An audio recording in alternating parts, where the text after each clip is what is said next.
You're half awake. Maybe we should all stand up and do some jumping jacks. You guys ready? Luciana says no. All right, I want you to get a piece of paper in front of you. If that means you have to stand up and walk away from your computer, that's okay. And I just want you to write down what your goal is for 2021. And I want you to think really big. Now, you already know what it is. You've set your goal, so this shouldn't take a whole lot of thinking. I just want you to write it down again. And I want you to think as big as you can possibly think. If you closed 5 deals in 2020, then you're going to double it. You're going to triple it. You're going to close 10 deals. You're going to close 15 deals in 2021. If you had 5 million in closed volume and you made $150,000 in 2020, then you're going to double it. You're going to do 10 million in 2021. You're going to make 300,000 in 2021. Whatever your goal is, I want you to think as big as you can possibly think. If you're brand new to real estate and you've never closed a deal, you're going to be a rookie of the year. You're going to close $3 million in your first year. You're going to gross $90,000 in your first year as a real estate agent. Or if you've been in the business for 2 or 3 years and you haven't hit that goal yet, this is the year that you're going to. I want you to think as big as you could possibly think. You guys have it? Yep. Are you ready? Yep. Okay. Now, I want you, if you have the 12-week year, there are no coincidences. Lance, you just got a copy of this book from Sarah, and this is what we're going to talk about today. Interesting. And I'm at the bottom of page 79, and the author starts with impossible, possible, probable, given. Here's what he has to say about the goals that you just wrote down in front of you. Now listen closely. I'm going to read slow because every word matters. Unfortunately, when we imagine a future that is significantly bigger, guys, I'm going to hit mute all just because we have some background noise. And then I want you to do me a favor and take yourself off mute so you can participate. Maybe I'm not going to hit mute all. Oh, that's not good. How did I do that? Hold on. Okay, good. I locked the meeting. Trying to find the mute button, which means nobody else could join. I'm like, I get this notice across my screen that says you have locked the meeting, nobody else can join. I'm like, ah. Okay, nobody's laughing. I think it's funny. Page 79. All right. We were, you couldn't hear us. We were on mute. Yeah, well, I can see your face. John, let me help you tomorrow with letting people in. Thank you, Eddie. I appreciate that. Yes, please let me know. Yes, I will. I'll give it back to you after 5 minutes. Yes, sure, no problem. You're the best. All right, so we have this goal. We've wrote it down. It's in front of us. We're thinking really big now. Listen to what the author has to say about that. Unfortunately, when we imagine a future that is significantly bigger than our current reality, we can begin to think that it is impossible for us. In bold, we call that your Drunk monkey. Limiting belief.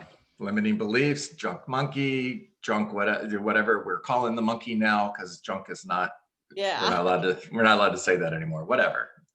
Still drunk monkey to me. I'm in trouble. All right. We can see others who have achieved, I'm on page 80 now, great things, but we start to think that there is no way that we can get there.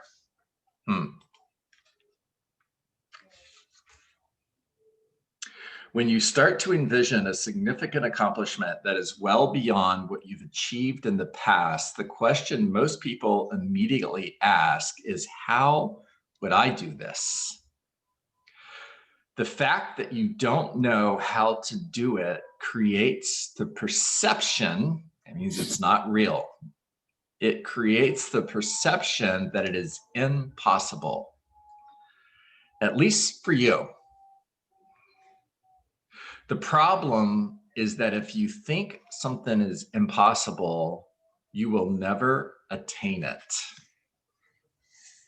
What did Henry Ford say about this? Henry Ford said, whether you think you can or think you can't, either way, you're right.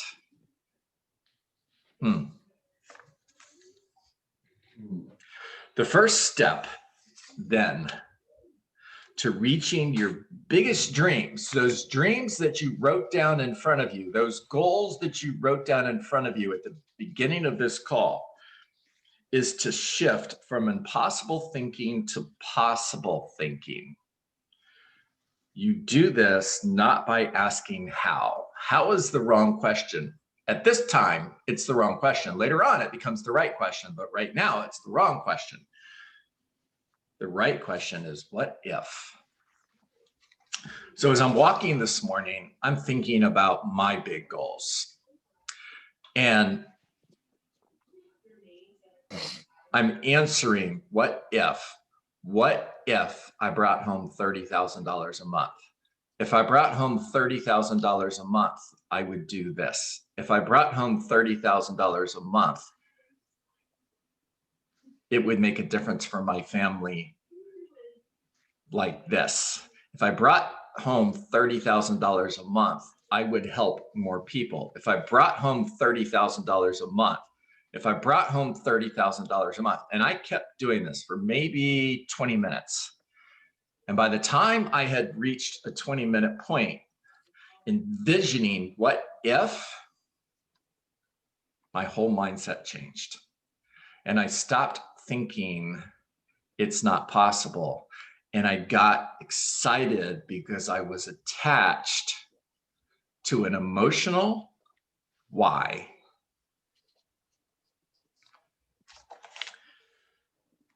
Do this by not asking how, but asking what if. What would be different for you, your family, your friends, your team, your clients, and your community?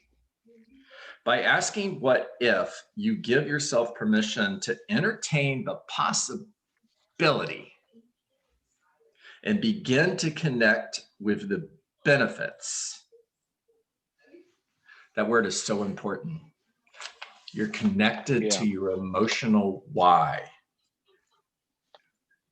Your mindset changes. Change the way you look at things, and the things you look at change. As you do this, the desire intensifies and the door on your future cracks open just a fraction.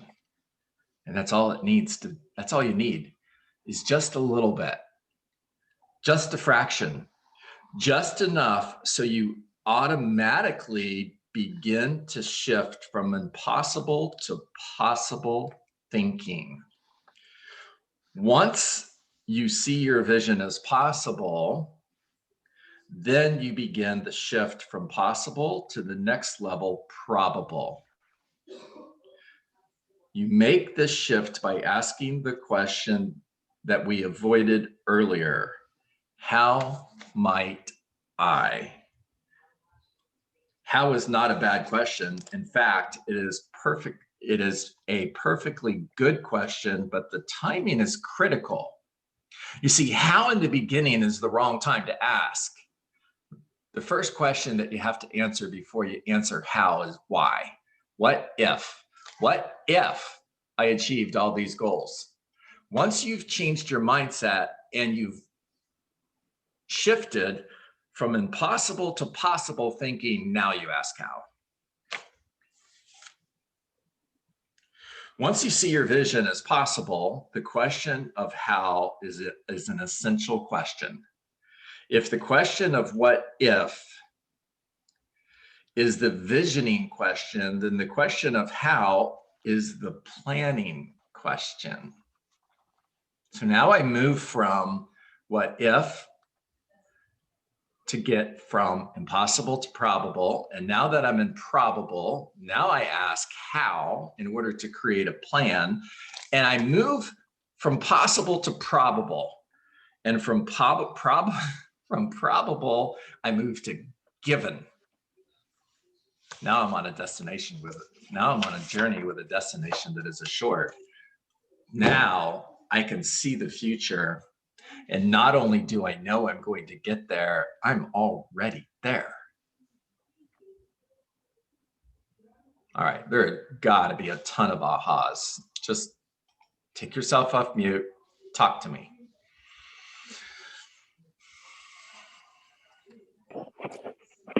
John? Well, I want to say, Lorena, guys, raise your hand. Let's use the digital hand because I know there's a lot of people who want to okay. talk. So hit your digital. Nope, Lorena, you're first. You don't have to hit the digital hand. Everybody else, I like Lorena. She's my favorite. Too bad. Okay. Now, what I want to say is that when you have a wide, big, and you desire is so focused on that, all the universe help you around, and all the things accommodate to bring you the energy to find this goal. And doesn't matter in the moment you don't see that, some way happens, everything falls in the right place when you focus in this and you want this and you go for this and you work for this. I have an experience. I was in Argentina. I was working as a personal trainer, and I was doing like $100 a month, for example, something like that, no? And I wanted to go to compete to Sweden, and I needed like 3,000, something crazy. It's impossible. I couldn't. I just had a conversation with one of my trainees that he engaged with me, and he told me, just do it, register, I will be your sponsor. Look for a sponsor. Only take sometimes a right conversation with the right person in the right moment. And I went there after 5 times.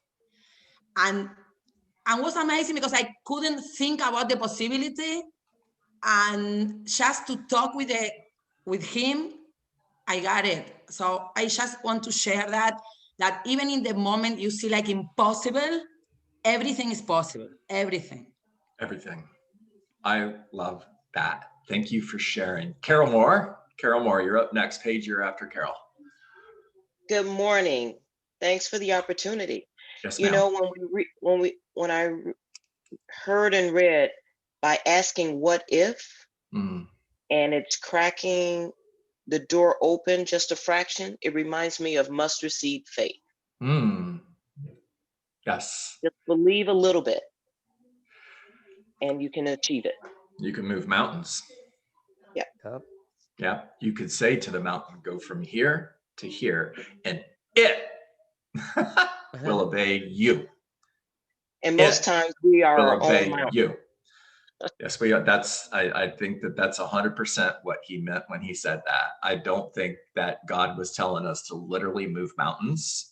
I think he was saying exactly what you just said, Carol. What are the mountains in your life that are stopping you from achieving those big goals? What are the giants that are in your path when you are on a journey with a destination that is assured? Because is the journey going to be easy? No. Are there going to be giants in the path? Yes. Just move yourself out of the way. Yes. Oh, yeah. Paige, you're up. Yeah. So, you know, what you said, before I go back to that, there's this idea that we learn here in Keller Williams that first you have to imagine, and that we tend to limit our imagination because maybe I'm paraphrasing and I don't know if I have it all right, but we tend to limit what we can imagine because we're limited in believing what we can achieve. And so, we're told, right, to like try to imagine bigger. But what you said about is really a way of chunking that down so that we can imagine bigger, just by chunking it down by starting with how would things be different if, and that takes you to the next level, and then before you know it, you're imagining, and it's not a wild and crazy dream. So love this. So Paige, if I'm looking at your goal and you wrote down a goal of, I want to close $10 million in 2021. I want to earn gross income of $300,000. I want a net income of $260,000. What if I earn $260,000 in 2021? When I earn $260,000 in 2021, I will do blank. When I earn $260,000 in 2021, it will impact my family blank. When I earn $260,000 in 2021, I will help more people. Answer that question over and over and over again until you are so emotionally connected to that why that what was impossible becomes possible.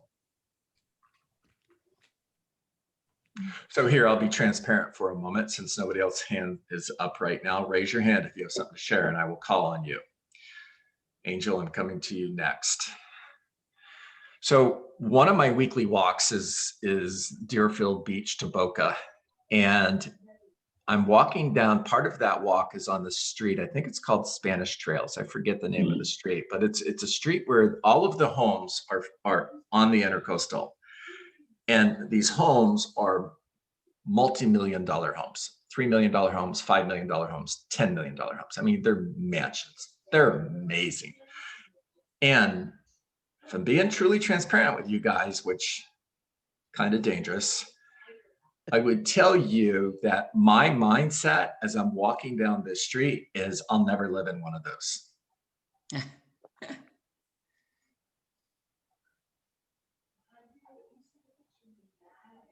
Now, there's some reasons why. And for those of you who know my story, and I'm an open book because I want to inspire you, because adversity is preparation for greatness. And if you think I've had an easy life, ha! I lost everything in 2015. And I mean, everything. We moved to South Florida. I became a team leader. I went from earning $700,000 a year as a real estate agent to a salary of a team leader, which is a fraction of $700,000. And at the same time, my 14-year-old daughter was diagnosed with non-Hodgkin's lymphoma. And after a year and a half of medical bills and taking a huge cut in pay, everything was gone. I mean, everything. Now I'm digging myself out of that hole. It's 5 years later. And am I in a better position today than I was in 2015? Yes, a lot better. Thank God. Thank God. And most importantly, Lacey is cancer-free. Praise God. Mm-hmm. However, I can't go out and finance $1 million home. It doesn't matter how much money I make. I can't do it. Now, does that mean that I'll never live in one of those homes? No. No. It doesn't. What if, until the vision is so powerful. If that's important, maybe it's not, but until the vision is so powerful, I go from how. Now I believe it. How do I do it? Well, one of the ways that I could do it is help Alan Waxman build the Coral Springs Market Center to one of the top 10 market centers in the company. As a team leader, there is a model where I can earn enough money through multiple streams of income with Keller Williams Realty. Within 5 years, I could save enough money to purchase that house cash. Now, how do I do it? My mindset changed. Angel. John, can I share something? Please do. And then Angel, you're up next because your little digital hand is up. So based on what you just stated, I joined Keller Williams 7 years ago, like 2013, with that goal in mind, that whatever money I was giving away to my previous company, Keller Williams is giving me the tools to keep that in my pocket. And I got my 2 daughters a condo each, all cash. That's powerful. So yes, the tool, you have to vision the tools and you could use the tools in the right fashion. And I'm a living proof for it. I love it. Thank you, Eddie, for sharing. Sure. Angel? Hey, good morning, everyone. I'm sorry, John, I'm at work, so I'm multitasking here. I'm working from home, so I cannot go on the camera. I apologize for that. But the first thing I thought about, John, and first of all, thank you for sharing that book. I haven't heard of it or anything, and so I am going to purchase it today. But while you was reading an insert from the book, the first thing I thought about was a related book by Cindy Trim, which is Hello Tomorrow, the transformational power of vision. And as you begin to speak, I take everything personal. I look at myself, my life, my current situation, and the main reason I can say for me, why I was impossible, it was because of my social and cultural limitations. And I'm open book as well, John. So I had a mom who was on drugs at a young age and a father who sold drugs. And so that was my environment most of my life. And so in order for me to, and I'm at possible now. Impossible is not even a word. I don't even think about it. I had to think outside of the box. I grew up in poverty and grew up watching my mom do drugs. So by me seeing that, I had to say, you know what? This is not what I want. There is something better than this. And when I thought of that, and this started at a young age, at the age of 12, I actually moved with a teacher who saw some potential in me at the age of 12. And that was the best thing that ever happened to me. So from impossible to possible, most of my impossible was the social and cultural environment that I grew up in. And I really had to think about it. And ultimately, it's my future and I own it. And so I just wanted to add that. So thank you for sharing the book. I am going to order it. And it did remind me of Cindy Trim's book. Awesome. Thanks for sharing, Angel. I'm proud of you. I am. It's awesome. Angel, you're still here. I am. Can you take yourself off mute? So I'm going to ask a question. Do you have a family? I don't have one of my own yet, but I do have a fiance. He has 2 beautiful kids that I call my own as well. There you go.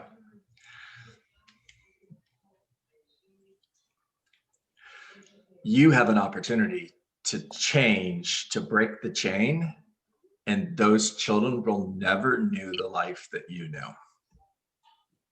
Absolutely. Yeah. And I know you will, and you are. Shirley Robinson, I know your hand is up.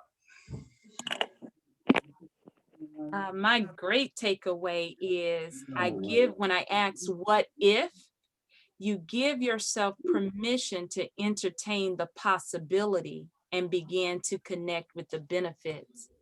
That is so powerful. So when I think of what if, whatever my goal is, whether it may just be $3,000 a month, it may just be paying the light bill this month, or being able to buy food for the month, whatever my what if is, it opens that little window of possibility. The how is going to come, but like it's saying, in that order. So what if? That is powerful. Love it. I love that, Shirley. Thank you, John. Thank you, Shirley. Angel, make sure you put your email in the chat. Vivian is asking, and Vivian is somebody that you want to connect with. I promise you that. Now, thank you. Yes, yes. All right, guys, I've got 8:58, and today is a bold day, and I'm on bold in 2 minutes. So it's time to get to work. What is work?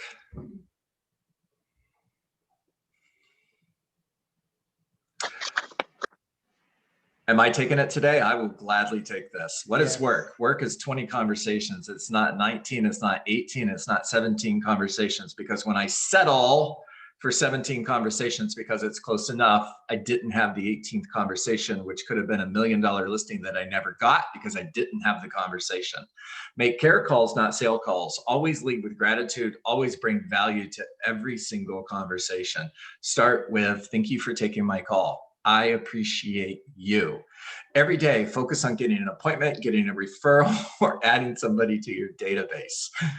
Every day, find someone who is thinking of selling their home and schedule a face-to-face appointment. It doesn't matter if it's 30 days from now, 6 months from now, or a year from now, because a year from now, you're going to need listings.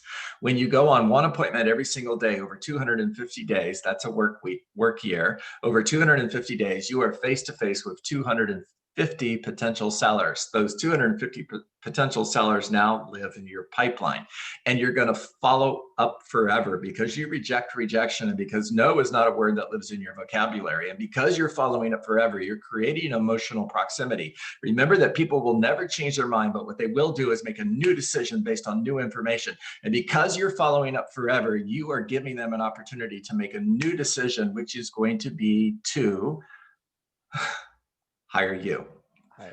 Make it a great day, everybody. You, John. It's my pleasure. Thank you, John. Thank you, John. My pleasure. Everybody make it a great day. I'm jumping. Thank See you. you involved.